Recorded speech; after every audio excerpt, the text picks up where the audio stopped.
انسان کی فطرت میں ہے شکوہ شکایت کرنا۔ ہم بہت جلدی شکوہ شکایت کرنے لگ جاتے ہیں، لیکن ہم نے کبھی اپنی کوتاہی، اپنے گناہ، اپنے عیوب اور اپنی لاپرواہی کی طرف نہیں دیکھا۔ آج ہم کتنی دعائیں، التجائیں اور مناجات اپنے رب سے کرتے ہیں، لیکن نتیجہ کیا نکلتا ہے کہ ہماری دعائیں قبول ہی نہیں ہوتی۔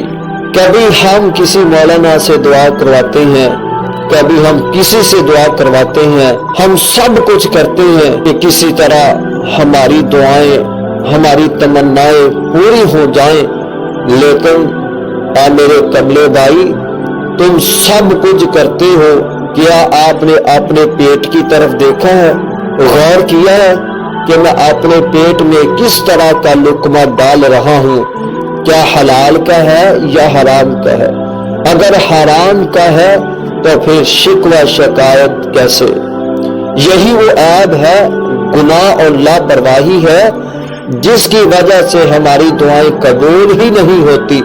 نبی اکرم صلی اللہ علیہ وسلم کے پاس آپ کا ایک محب آیا، کہنے لگا اللہ کے رسول، اللہ کے حضور دعا فرمائیے گا کہ میں جو بھی مانگوں اللہ فوراً قبول فرما دے۔